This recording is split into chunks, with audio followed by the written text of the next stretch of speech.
travels all that long. Thanks, I think. She put a hand to her dark hair, pinned up in a chignon as it usually was when she was at work.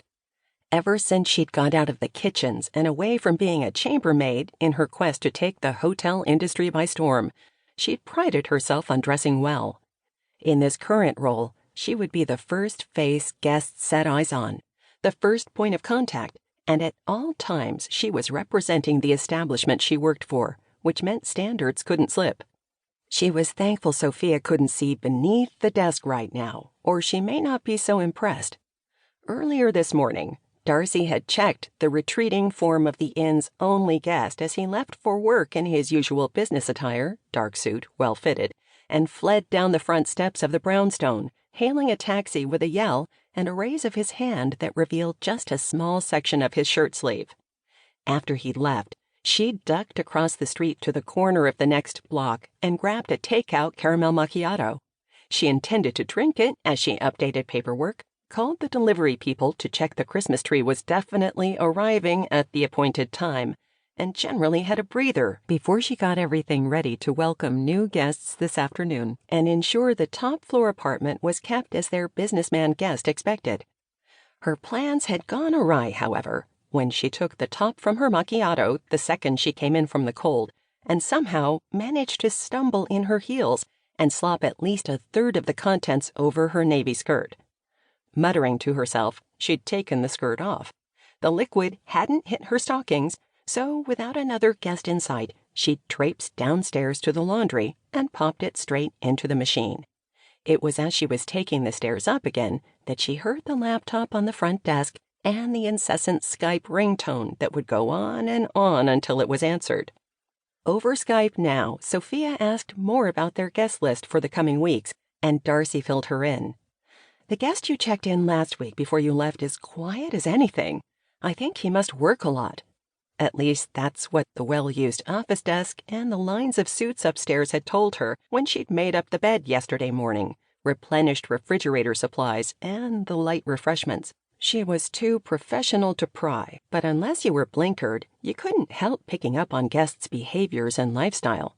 Besides, understanding people was all part of the hotel business and something Darcy took great pride in. Darcy rechecked the book on the desk where guest details were recorded. It was on the computer too, but Sophia and Darcy liked to be able to have the list on hand. I have a family checking in this afternoon plus another couple, she told Sophia. But nobody will arrive before 4 o'clock, so it gives me a chance to get organized. That's good. Did you send the accountant the latest spreadsheets? Sophia, you've no need to worry, I promise. I sent everything to him. The rooms upstairs are almost ready for the next guests, and the new boiler in the basement is still going strong. Darcy, I don't know how to thank you. I really don't. Letting me stay here is reward enough, not to mention when I get to put this stint on my resume as I look for a job. Well, I'm glad it's working out. It's a weight off my mind. And who knows, maybe one day you can take over from me when I'm too old to climb all those stairs. They're hard work, even for me, especially going down to the basement. No moaning from you. You're in your late 20s. Maybe in another 30 years you can talk like that. Running the Inglenook Inn was something that had happened by chance.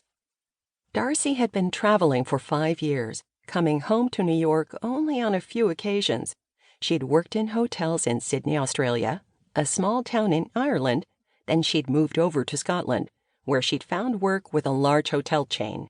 She'd finished up in London, where she'd worked first as a waitress, then as a kitchen hand, washing up for hours on end.